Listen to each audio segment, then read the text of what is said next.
Que a Rainha Vitória teve vários filhos e netos, todo mundo sabe. Mas o que pouca gente sabe é que ela criou uma filha para ser imperatriz da Alemanha. Senhoras e senhores, bem-vindos ao canal Story Tour. Eu sou o professor Danilo e hoje vamos destrinchar a história da Princesa Vicky, a filha mais velha da Rainha Vitória, que foi imperatriz da Alemanha, mas por pouco tempo. E antes de irmos para o vídeo, deixa eu te fazer uma pergunta rapidinho. Você já pensou em fazer parte do Story Tour Flix, o clube de membros aqui do canal? Só quem faz parte do Story Tour Flix tem acesso a vídeos exclusivos. Toda semana sai um vídeo exclusivo. E se você assinar hoje, já tem uma porrada de vídeos para você maratonar. Outra coisa que você pode seguir lá no Instagram ou na rede das dancinhas, porque tem vídeo curto todo dia. Dito isso, bora pro vídeo. Em fevereiro de 1858, com apenas 18 anos, chegou a Berlim Vitória Adelaide Maria Luísa, a primogênita da Rainha Vitória. E ela não chegava a Berlim para fazer apenas uma visita, ela chegava para morar, já que ela havia se casado com o príncipe Frederico da Prússia. Parecia que esses jovens teriam um lindo caminho pela frente para trilhar, só que o destino foi cruel com eles. A princesa Vicky não era um primor de formosura, mas cativava todos com a sua espontaneidade e com seus olhos gigantes bem expressivos. Ela teve uma infância até que boa, no seio de uma família unida e bastante numerosa. Quando ela chegava a Berlim, ela não levava apenas as suas qualidades pessoais, mas levava também todas as qualidades de ser uma princesa herdeira de uma das maiores potências do mundo. Porém, na Alemanha, ela não teve vida fácil, era constantemente alvo de hostilidades, principalmente de Otto von Bismarck, o chanceler de ferro da Prússia. No lugar da imprensa e da opinião pública celebrar a chegada da princesa Vicky à Prússia, o pessoal fez foi tacar o pau nela, principalmente incentivado por Otto von Bismarck. Mas, para te contar essa história, a gente tem que voltar aqui um pouquinho no tempo. Senta que lá vem a história. Desde o início, haviam surgido objeções ao casamento de Vicky com Fritz, o príncipe herdeiro da Prússia. O grande opositor dessa união era o poderoso Otto von Bismarck. Com efeito, uma vez no poder, o chanceler de ferro passou a fazer uma campanha implacável contra Vicky e contra tudo que ela representava. Na visão dele, a Inglaterra possuía um sentido de patriotismo muito mais vivo do que a Alemanha. E Bismarck acreditava que na eventualidade do casamento com a inglesa, esse patriotismo inglês poderia significar uma ameaça à Alemanha. Ironicamente, Albert, o pai de Vicky, tinha os mesmos receios de Bismarck, só que do lado inglês. O que Bismarck não sabia era que a Rainha Vitória e o Príncipe Albert haviam idealizado o plano de enviar a filha como missionária junto aos prussianos, como quem transporta a luz do mundo civilizado aos bárbaros. E Vicky era uma aluna extremamente dedicada. Para Vicky, a Inglaterra era sempre seu lar. Na primeira carta que escreveu à filha após o casamento, a Rainha Vitória insinuou-lhe que devia sempre apresentar-se em primeiro lugar como princesa britânica, e só depois como prussiana. E de fato, ela manteve esse procedimento até se tornar imperatriz da Alemanha. Albert, por sua vez, sonhava com a Alemanha unida e esclarecida e via na filha um instrumento para atingir esse fim. Nessa época, a Alemanha ainda não estava unificada, e Albert morreu uma década antes da Prússia comandar e concretizar a unificação alemã. A princesa Vicky era bem dotada do ponto de vista intelectual. Do pai, herdou a argúcia política e o pendor pela literatura e pelas artes. Da mãe, a inteligência clara e o temperamento arrojado. Albert depositava todas as esperanças na filha precoce, cuja educação acompanhou com muito zelo. Desde muito cedo, ela já sabia falar alemão, francês e inglês, e começava a mostrar talento para a pintura. Vicky cresceu no meio de afagos. Apesar do seu natural encanto, revelava possuir um gênio insuportável, que só mais tarde aprendera a dominar. Tinha 10 anos quando conheceu seu futuro marido. Fritz, na ocasião, já estava na casa dos 20 anos. Você tá falando sério? Ih, rapaz. Ele acompanhou os pais à inauguração da grande exposição em maio de 1851. Ao contrário de Vicky, ele fora educado num ambiente soturno. Os pais viviam no quebra-pau. Era um casal em permanente desentendimento. Fritz se surpreendeu com duas coisas na Inglaterra: com o avanço tecnológico e com a felicidade conjugal do casal real. A Inglaterra, de modo geral, e Vicky, de modo particular, exerceram um ímpeto profundo no jovem prussiano. Ao longo dos 4 anos subsequentes, ele e Vicky corresponderam-se de forma intermitente. Igualmente, as respectivas mães comunicaram-se livremente. Isso apesar das tensões geradas pela Guerra da Crimeia. Em vez de apoiar a Inglaterra, a Prússia se manteve neutra em relação ao conflito. A Inglaterra considerou a sua honra atingida, interpretando como verdadeiro ultraje a posição neutra dos germânicos. Em consequência, as relações bilaterais entre Inglaterra e Prússia desceram ao nível mais baixo até então conhecido. Após a Guerra da Crimeia, Vic acompanhou os pais a uma viagem até Paris, onde conheceu o imperador Napoleão III e a imperatriz Eugênia de Montijo, uma das mulheres mais belas de sua época. Durante o tempo que passou no Palácio de Saint-Cloud, Vic ficou maravilhada com o esplendor e com o luxo da corte francesa. Em 14 de setembro de 1855, Fritz visitou Balmoral. Tanto a sua mãe, a princesa da Prússia, como o príncipe consorte, considerava que o casamento entre Fritz e Vic favorecia o projeto de uma Alemanha unificada e liberal, e por isso apoiaram a união entre ambos. Vic amava Fritz desde que o conhecera, e a recíproca era verdadeira. Ela estava com 15 anos e ele com 24. Fritz pediu a mão da jovem princesa e a proposta foi bem aceita. Em virtude da pouca idade da princesa Vic, ficou estabelecido que durante algum tempo o noivado não seria anunciado. No entanto, como era de se prever, não foi o que aconteceu. O pessoal até hoje gosta de uma fofoca, né? Ainda mais uma fofoca sobre um casamento de umas pessoas importantes como essas aí naquela época. E aí, alguém do palácio deu com a língua nos dentes. E menino, não repercutiu bem não. O pessoal começou a puxar os cabelos na Inglaterra, puxar os cabelos na Prússia, porque naquele momento as duas nações eram inimigas, ou pelo menos diplomaticamente estavam com as relações ruins. Isso porque a Inglaterra ainda estava brabinha com a Prússia por ela ter ficado neutra durante a Guerra da Crimeia. E pelo lado da Prússia, eles estavam com raiva porque durante a Guerra da Crimeia, a Inglaterra ficava provocando a Prússia, chamando a Prússia de covarde e tereréu. Nesse clima gostoso de final de Libertadores, a imprensa de ambos os países começou a hostilizar o casamento. De um lado, o pessoal não queria e do outro, o pessoal também não queria. Mas não teve jeito, chegou uma mulherzinha lá de 1,50 m, gordinha, parecendo um botijão de gás, e falou, ó, vai ter casamento e eu aprovo esse casamento. Essa mulher era ninguém mais, ninguém menos que a Rainha Vitória. E aí não teve jeito não, o pessoal da Inglaterra não tancou a Rainha Vitória e também da Alemanha não tancou. Quando a gordinha baixinha falava, estava dito. E de fato foi o que aconteceu. O casamento foi marcado e ele ocorreu. É claro que eu estou certa! Claro que eu estou, amor! Claro que eu estou certa! No intervalo entre o noivado e a data das núpcias, o príncipe Albert desdobrou-se para fazer Vic compreender a sua nova vida e o importante papel que estava sendo chamada a desempenhar. Para desespero da Rainha Vitória, que queria ficar a sós com o maridão, ele reservava 2 horas para ensinar política e história à filha, instruindo-a sobretudo no que tange ao sonho que tanto acalentava, a unificação da Alemanha. Ao mesmo tempo, Albert confiava os seus ideais a Fritz, que se revelava um ouvinte atento e receptivo. Por fim, o casamento realizou-se no dia 25 de janeiro de 1858, na Capela Real. Na sua última estada em Balmoral, Vic tentou espantar o angustiante fantasma do desconhecido. Como sempre, Fritz mostrou-se carinhoso e atencioso. Os prussianos presentes à cerimônia, entre os numerosos representantes das casas reais europeias e demais convidados, revelaram-se surpresos com a admiração e a dedicação ardente que o povo inglês sentia pela família real. Séria e serena, e seguida pelo olhar ansioso dos pais, Vic casou-se numa cerimônia transbordante de emoção. O entusiasmo popular foi imenso. Durante dias, a sociedade londrina só se ocupou desse acontecimento. Uma multidão gigantesca despediu-se com grandes vivas aos recém-casados, que partiam para uma lua de mel de 2 dias.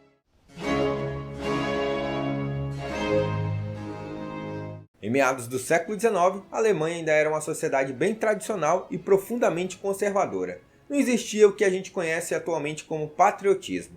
Cada súdito ele se referia ao seu príncipe ou duque ou alguém ou algum eleitor que comandava a região onde ele vivia, já que não existia a Alemanha como a gente conhece hoje. Por volta de 1850, a política da Prússia foi ganhando contornos cada vez menos liberais. Por outro lado, a economia da Prússia assustava todo mundo, porque estava crescendo muito forte. E não por acaso a Prússia foi o estado que capitaneou a unificação da Alemanha e também foi o estado mais industrializado quando a Alemanha se unificou. E depois da unificação, principalmente no reinado de Guilherme II e da chancelaria de Otto von Bismarck, a Alemanha assombrava todo mundo com seu exército e com a sua economia. Nesse período, passou a ser temida e respeitada por toda a Europa. Quando Vic se casou com Fritz, a casa real prussiana era chefiada por 4 irmãos já avançados em idade. O rei da Prússia não tinha filhos e sofria de uma doença nas artérias que afetava a sua saúde mental.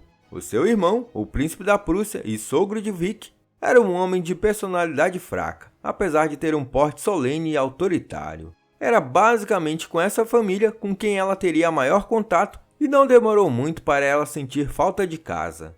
Fritz estava acostumado ao modo de vida espartano. Jamais lhe ocorrera copiar o esplendoroso ambiente da corte da Rainha Vitória. Por esse motivo, ouvia as queixas de Vic com a serenidade estoica. Contudo, nem todos agiam dessa forma. As constantes recriminações de Vic, bem como as suas inoportunas comparações entre a vida na Alemanha e a vida na Inglaterra, não lhe ajudavam em questões de aumentar a popularidade no novo país. Em nome de um amor conjugal mal compreendido, o príncipe Fritz não alertou a esposa sobre a má impressão que ela vinha causando com seus comentários. Nos primeiros tempos, Vic parecia ter uma atitude tolerante em relação ao ritual cotidiano da corte prussiana. No entanto, com o passar do tempo, a monotonia rotineira começou a exasperá-la. Ao cabo de 8 anos, o tédio tornara-se quase insuportável. Também lhe causava tristeza o fato de ser obrigada a passar cada vez mais tempo longe do seu querido Fritz, que muitas vezes se ausentava por questões de estado. Nos primeiros tempos de casada, Vic ocupava suas manhãs com pintura e com sua correspondência, escrevendo aos pais quase que diariamente. A distração que ela tinha era fazer um passeio de carruagem com o marido. Raramente ela ia ao teatro e à ópera, e deitava-se sempre muito cedo. Os filhos eram também uma fonte de consolo para Vic. Tinha paixão por eles e sentia-se terrivelmente magoada com as críticas que os prussianos dirigiam ao seu comportamento como mãe. As calúnias faziam parte da campanha arquitetada por Otto von Bismarck, que tentava desacreditá-la por motivos políticos. Vic considerava que a sogra interferia na educação de seus filhos, em particular de seu filho mais velho Guilherme, cujo temperamento era difícil, volúvel e orgulhoso. Ele estava nas mãos dos médicos, que esperavam aliviar o seu sofrimento intenso. Ele tinha atrofia do braço esquerdo, em consequência de um parto pélvico complicado, fator que durante toda a vida dificultaria a sua relação com a mãe. Em contrapartida, Vic manteve sempre boas relações com suas 4 filhas, Carlota, Vitória, Sofia e Margarida. O ideal vitoriano levou Vic a incompatibilizar-se com o estilo germânico de educar as crianças, que ela considerava bem bárbaro. Dos seus 4 filhos homens, os únicos que sobreviveram foram Guilherme e Henrique. Valdemar morreu de difteria aos 11 anos, e o seu adorado Segismundo teve uma morte atroz, vitimado por uma meningite no dia 19 de junho de 1866, quando completava apenas 20 meses de idade. As mortes de ambos tiveram um efeito terrível em Vic, e depois da morte de Sigismundo, ela parece ter sofrido uma espécie de depressão nervosa. Quando 13 anos mais tarde Valdemar morreu de difteria, Vic canalizou as suas energias e o seu sofrimento para a tentativa de encontrar uma explicação científica para a doença. Segundo ela, o luto seria o derradeiro sinal de respeito por um parente amado, e buscou conselho junto à mãe, a fim de saber por quanto tempo deveria observar luto.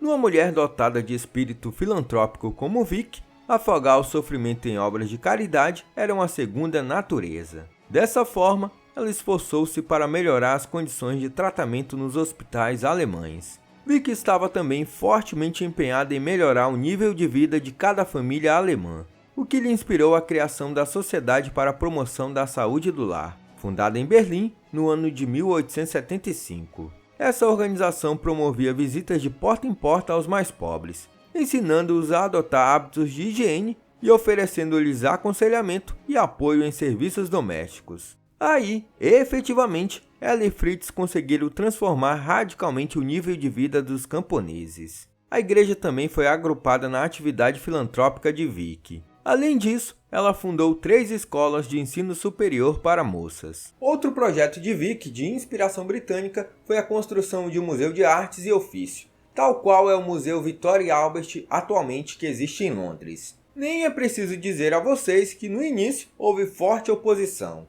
Embora uma princesa real tão pouco convencional enfurecesse muitos espíritos estagnados da Alemanha, nada havia que deixasse Fritz tão feliz quanto comprovar que o povo estava sendo paulatinamente conquistado. Tanto acerca do trabalho desenvolvido por Vick na área da medicina e cuidados médicos, quanto acerca de suas inúmeras iniciativas de caráter benemérito. Assim, as barreiras dos opositores iam caindo uma a uma. Mesmo com todas essas iniciativas da princesa Vick, tinha-se a impressão de que só quando ela se tornasse imperatriz é que o povo passasse a gostar e interagir mais com ela. Tragicamente, quando esse momento chegou, Fritz era um homem condenado. O coitado esperou, e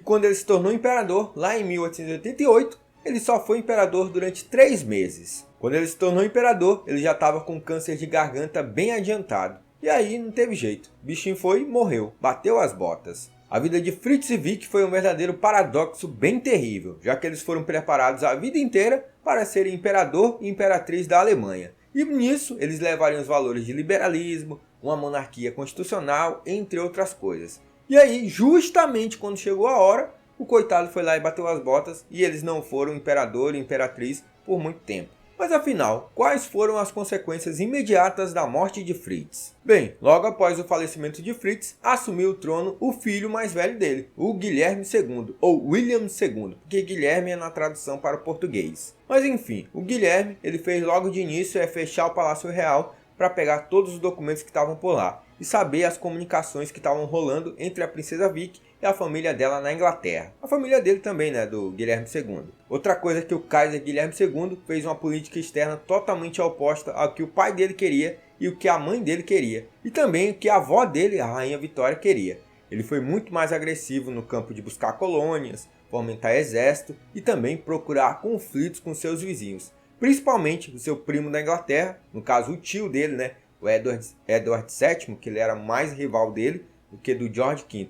E também com a Rússia do Nicolau II. E essas atitudes do Guilherme II levou a rivalidade crescente com a França, também a uma rivalidade com a Inglaterra. E isso desagou lá na Primeira Guerra Mundial. E se você quiser saber mais sobre a Primeira Guerra Mundial, para os membros já saiu 4 vídeos aí contando a guerra todinha. Tem quase 1 hora de conteúdo aí só sobre a Primeira Guerra Mundial. E ainda tem 2 vídeos para sair. Então se você ainda não é membro, torne-se membro e tenha acesso a esses vídeos exclusivos.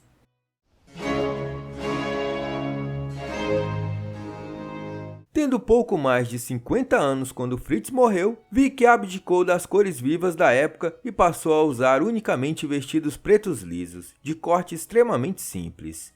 Depois de ter enviuvado, ela continuava a sair a cavalo todas as manhãs entre as 8 e as 10 horas. Era intrépida na montaria e nas evoluções a cavalo. Mesmo quando ultrapassara os 60 anos, ainda conseguia saltar cercas vivas e perigosas valas, tomando os corcéis mais indômitos que encontrava. Assim como a mãe, adorava gatos, e tanto uma como a outra costumavam colocar uma coleira com o monograma da coroa nos respectivos animais de estimação. Vick continuava a pintar. Para esse efeito, construiu um ateliê e fortuitamente visitou diversas vezes pintores locais.